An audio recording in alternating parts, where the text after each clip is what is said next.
नमस्कार, मेरा नाम है साजिब और आप देखना शुरू कर चुके हैं नेक्स्ट 9 न्यूज पॉलिटिकल भाई। देखिए, मुख्यमंत्री भले ही महाराष्ट्र के एकनाथ शिंदे बन गए हों, बाला साहेब ठाकरे की विरासत, मराठा विरासत के नाम से चलने वाली पार्टी शिवसेना एकनाथ शिंदे के हाथ में चली गई हो, लेकिन एकनाथ शिंदे वो करते हुए नजर आ रहे हैं जो बाला साहेब ठाकरे ने आज तक नहीं किया। बाला साहेब ठाकरे अपने राजनीतिक जीवन में हमेशा अटल खड़े रहे और अपनी बातों को लेकर के हमेशा अडिग रहे। उन्होंने किसी पार्टी से ना साथ मांगा, ना किसी पार्टी की दलाली की, ना किसी पार्टी के नाम का भोपू बजाया। लेकिन अब उनकी शिवसेना एक ऐसे हाथ में चली गई है जिसके मुख्यमंत्री ही अपने उप मुख्यमंत्री और अपने गठबंधन साथी के नाम का भोपू हर वक्त बजाते हुए नजर आते रहते हैं। जी, हम बात कर रहे हैं एकनाथ शिंदे की। एकनाथ शिंदे के हाथ में शिवसेना जाने के बाद शायद एकनाथ शिंदे पूरी तरीके से बौखला गए हैं। शायद वो हिंदुत्व को दो धड़े में बता रहे हैं।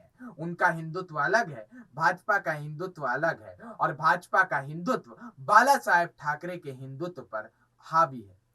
याद कीजिएगा वो दौर बाला साहेब ठाकरे का जब उन्होंने कहा था कि मंदिर टूटेगा महाराष्ट्र में बाला साहेब ठाकरे के होते हुए, और वही बाला साहेब की पार्टी आज भारतीय जनता पार्टी, जो हिंदुत्व के नाम पर उभरी हुई पार्टी, एक हिंदुत्व बाला साहेब ठाकरे का था, एक हिंदुत्व प्रधानमंत्री नरेंद्र मोदी का, और हिंदुत्व के नाम पर जिसने शुरुआती दौर से बाला साहेब ठाकरे ने राजनीति की। आज भले ही नए हिंदू हृदय सम्राट आ जाए राजनीति में, लेकिन असली हिंदू हृदय सम्राट जिसने हिंदुओं को जगाया था, उसमें तो पहला नाम बाला साहेब ठाकरे का ही आएगा। लेकिन बाला साहेब ठाकरे की राजनीति अब महाराष्ट्र भर में ही सीमित हो गई। क्यों सीमित हो गई? क्योंकि एकनाथ शिंदे ने अपने जमीर को बेच दिया। एकनाथ शिंदे ने अपने जमीर को भाजपा के आगे बेच दिया, अपने साथी विधायकों को आगे बेच दिया, और एकनाथ शिंदे को शिवसेना तो मिल गई, लेकिन बाला साहेब ठाकरे की जो विचारधारा थी वो यहीं पर धूमिल हो गई। एकनाथ शिंदे ने खूब भोपू बजाया कल महाराष्ट्र में। शिवसेना हाथ लगने के बाद प्रधानमंत्री नरेंद्र मोदी के नाम का खूब भोपू बजाते हुए शिंदे नजर आए। क्या कुछ कहा शिंदे ने? बड़ा बयान है उनका। उनका ये वीडियो आपको सुनना चाहिए, सुनिए उनका वीडियो। साहब, एक तो प्रधानमंत्री, आदरणीय प्रधानमंत्री जी, एक लग्जमबर्ग के प्राइम मिनिस्टर मिले, मुझे कहा मैं मोदी जी का भक्त हूं। मेरे साथ उन्होंने फोटो खिंचवाया, बोले मोदी जी को एक फोटो दिखाई। जर्मन के कुछ लोग मिले, सऊदी के कुछ प्रमुख लोग मिले, बोले आप मोदी जी के साथ हो ना? मैंने कहा हम उनके लोग हैं।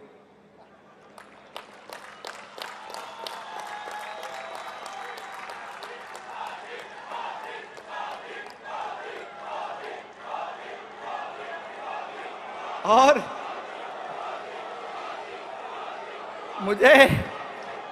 मुझे कहने को बहुत आनंद हो रहा है कि मोदी जी का करिश्मा, उनके लोकप्रियता की डंका तो अपने देश में तो बजा रहे हम सब, लेकिन दुनिया में दावोस में भी उनके नाम की डंका सुनाई पड़ रही है।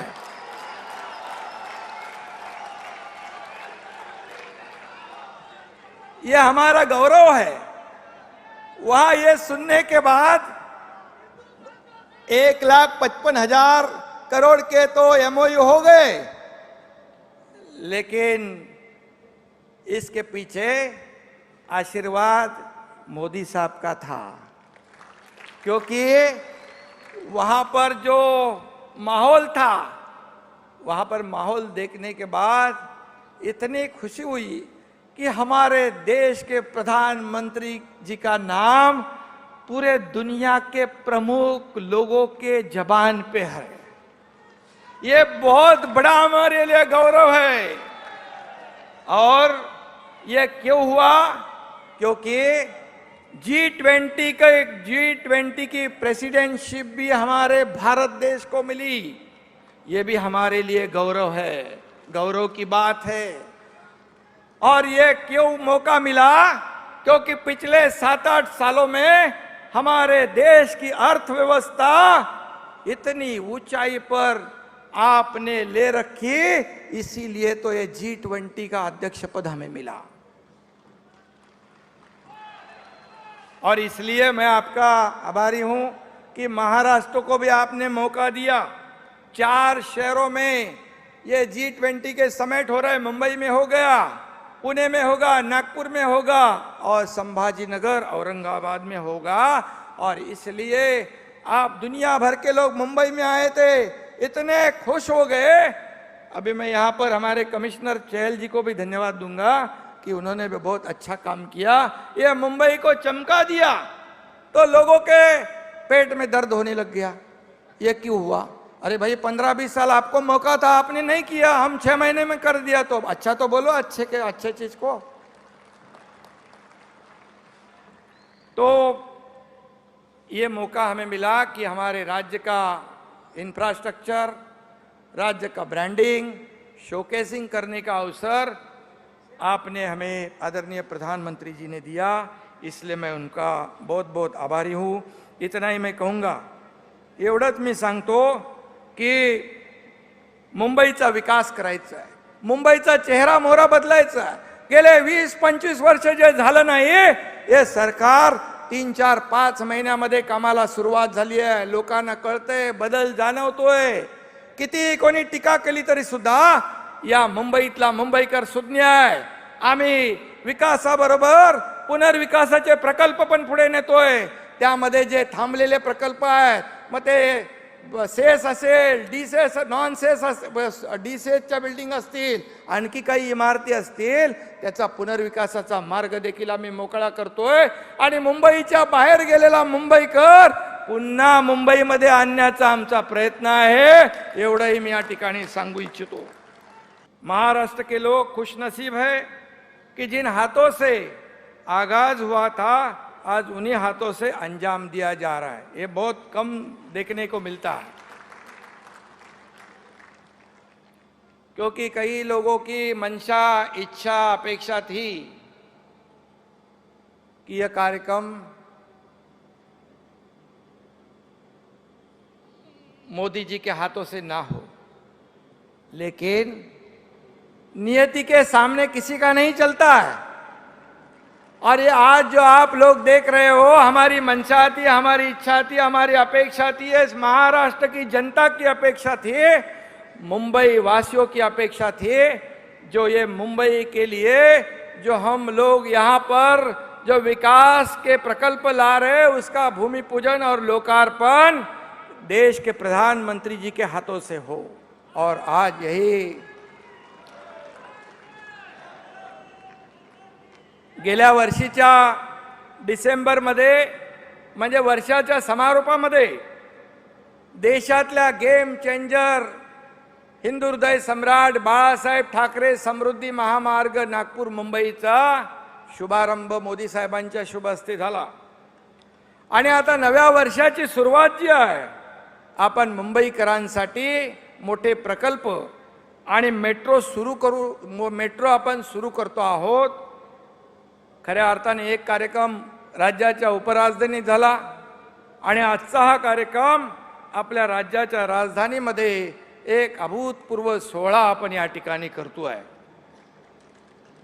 आणि म्हणून समृद्धी महामार्ग हा नागपूर आणि मुंबईला जोडणारा महामार्ग झाला। महाराष्ट्राची भाग्यरेषा असलेल्या या मार्गामुळे समृद्धी या मुंबईमध्ये दाखल होती आहे। आणि खऱ्या अर्थाने आमचं दोघांचंही स्वप्न होतं की मेट्रोच्या रूपाने देखील हे दुसरं स्वप्न आपल्या मुंबईकरांचं साकार होताना आपण पाहतोय। वंदनीय बाळासाहेब ठाकरे आणि पंतप्रधान आदरणीय मोदीजी यांचं जिव्हाळ्याचं नातं होतं, आपल्याला मला सांगण्याची आवश्यकता नाही। हिंदुत्व आणि हिंदुत्वाचा अभिमान हा या दोघांच्याही विचारांचा समान धागा होता। आणि विकासाचं राजकारण हा पाया होता। तेच सूत्र धरून अत्यंत महत्त्वाकांक्षी अशा प्रकल्पांचं भूमिपूजन करण्यासाठी आदरणीय प्रधानमंत्री महोदय मुंबईत त्यांना आम्ही आमंत्रित केलं आणि या कार्यक्रमाला ते उपस्थित राहिले, त्याबद्दल मी पुन्हा एकदा त्यांना मनापासून खूप खूप धन्यवाद देतो। खरं म्हणजे यापुढे देखील आपण मेट्रो आहे, त्याचबरोबर आपल्या शिवडी न्हावा जो ट्रान्स हार्बर लिंक आहे, या देशातला सगळ्यात लांबीचा सिंगल लॉंगेस्ट सी ब्रिज आपण करतोय। त्याचं देखील लोकार्पण येत्या पुढच्या काही महिन्यामध्ये होईल. यामध्ये रस्ते आहेत, रेल्वे आहे, सागरी महामार्ग आहे आणि खऱ्या अर्थाने देशातलं एक आदर्श असा वाहतूक आणि दळणवळण आराखडा आपण या महाराष्ट्राच्या माध्यमातून आपल्याला जगासमोर ठेवता येईल, त्याचाही मला सार्थ अभिमान आहे. आणि म्हणून मेट्रो आपण सुरू करतोय. लाखो मुंबईकरांना त्याचा फायदा होईल. जवळपास 350 किलोमीटरचं मेट्रोचं जाळं जे देवेंद्रजींच्या काळामध्ये त्याला चालना मिळाली, परंतु मधले जे काही 2.5 वर्ष गेले ते आपल्या सगळ्यांना माहीत आहे, त्याच्यामध्ये मी जात नाही. परंतु जसं सरकार आपलं आलं, सर्वसामान्य लोकांच्या मनातलं सरकार आल्यानंतर आपण त्या सर्व प्रकल्पांना चालना दिली आणि त्याला देखील युद्ध पातळीवर आपण सुरू केलं.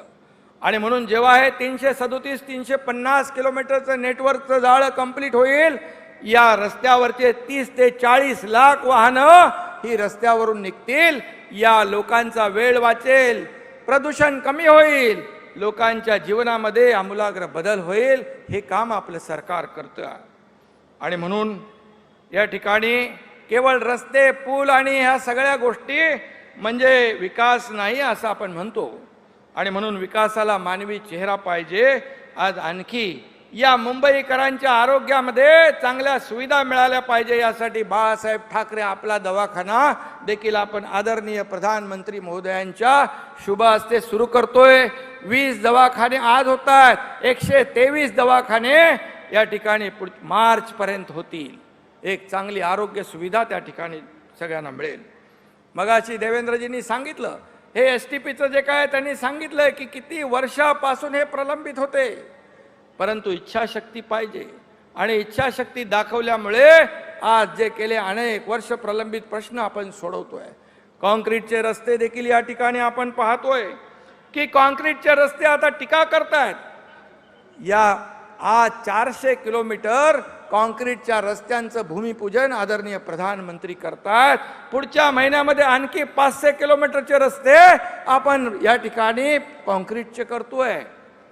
म्हणजे पुढच्या 2-2.5 वर्षामध्ये संपूर्ण मुंबई खड्डेमुक्त होईल आणि लोकांचं जीवन सुसह्य होईल. परंतु आपण पाहिलं की याला देखील खोडा घालण्याचं काम काही लोक करतायत. त्यांना त्यांचं काम करू द्या, आपण आपलं काम करू, एवढंच मी या प्रसंगी सांगतो.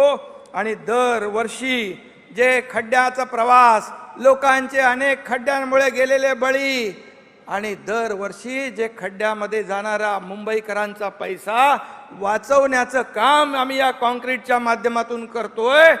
कारण खऱ्या अर्थाने आता डांबराच्या रस्त्यामध्ये दुरुस्तीचे पैसे वाचतील 20-25 वर्ष, परंतु हे कुणाला, सगळ्यांना नको आहे.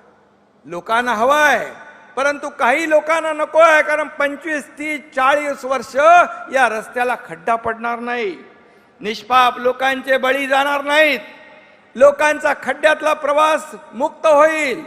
आणि म्हणून डांबरीकरणाच्या नावाखाली काळं पांढरं करणाऱ्या लोकांची दुकानं यामुळे बंद होतील. हे दुःख आहे. बरोबर आहे ना? आणि म्हणून मी एवढंच सांगेन की सरकार आदरणीय मोदी साहेबांच्या मार्गदर्शनाखाली आम्ही काम करतोय.